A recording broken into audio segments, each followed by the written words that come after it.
I don't know how long I'll be around. Got a lot of people gunning for me, don't I? Huh? But I will not forget them. I'm never going to forget them.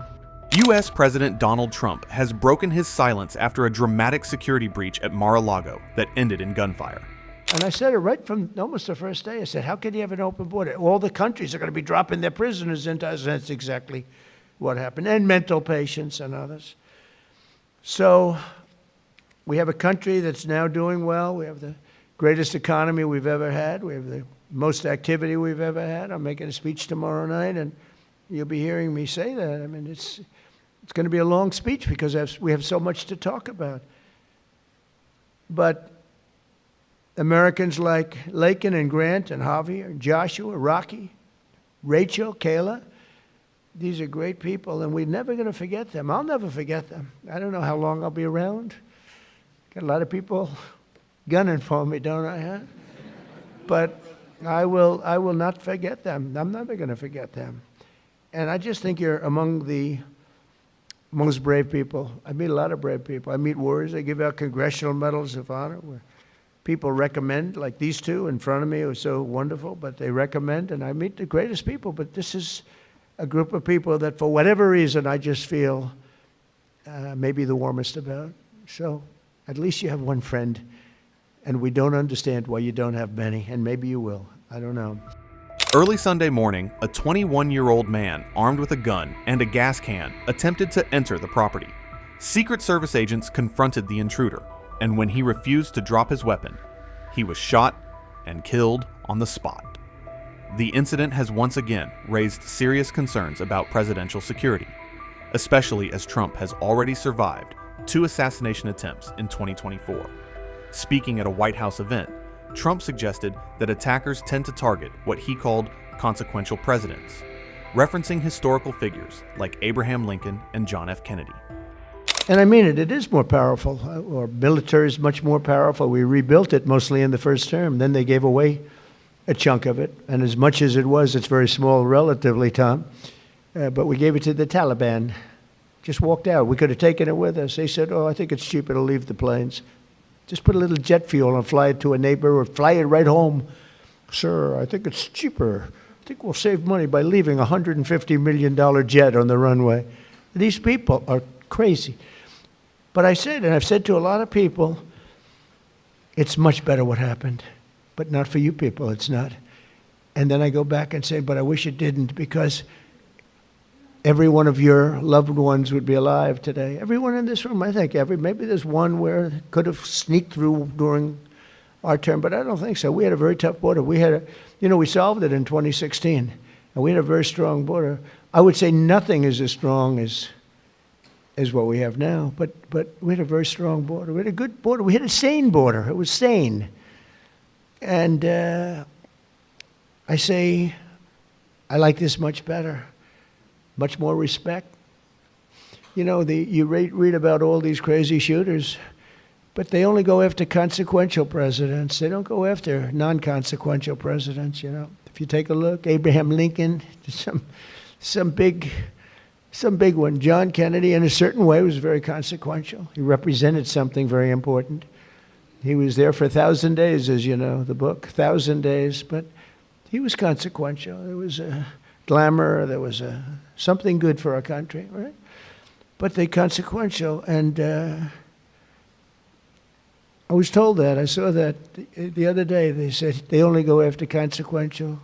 So maybe I want to be a little bit less consequential. Can we hold it back a little bit, please, Tom? Can we just, nice and easy? Let's be a normal president for a little while. Because we had the greatest first term, I think, of any president in history. A lot of people have said that. Even radical left people have said that. And so it's, but the one problem is that, and every time I say it, I go back to the one thing. I said, but we wouldn't have had 25 million people allowed to come into our country, totally unchecked, totally unvetted.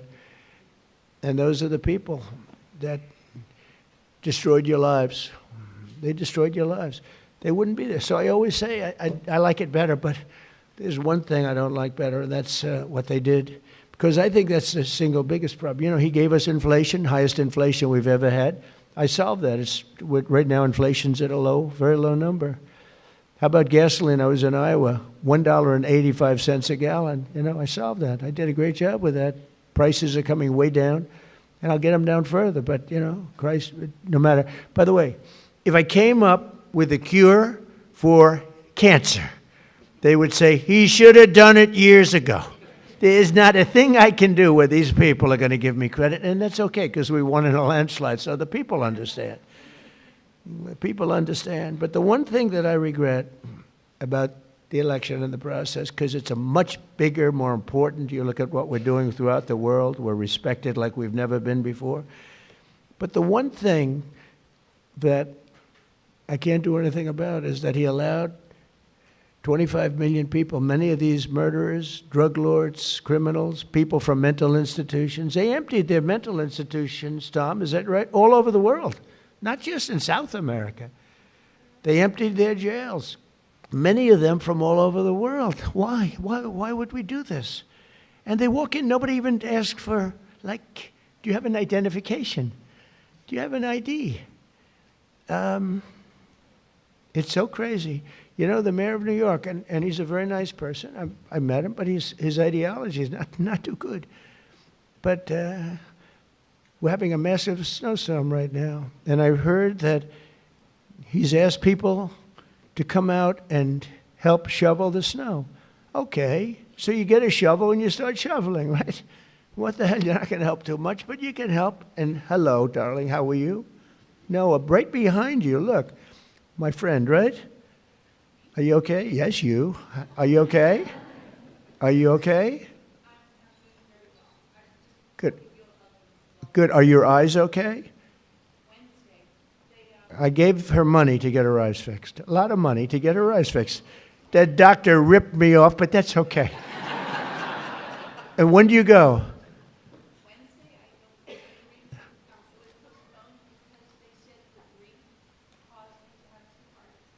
Well, you get them done. It's an operation, but it's 100%. It's great. It's Wednesday. Good. Are you going to have 20/20 vision? She's almost blind, cataracts. She's almost blind, and with one operation that will take a very short period of time. Hope you have a good doctor. He's an expensive doctor, top of the line, right? But you know what? You're going to have 20/20 vision. Because I noticed you're wearing glasses. I saw you yesterday on television wearing glasses, and I said, well, but anyway. But, speaking of your family, it would be a lot different right now, except for the election. So I always say, it's too bad that happened. And if I had it to do again, it's despite the tremendous job we're doing now, I wish it could have been the other way, because we wouldn't even be having this meeting right now. There'd be nobody. I wouldn't have gotten to know you. But it's gotten to know you under very bad circumstances, right? The worst circumstances. So one of those things.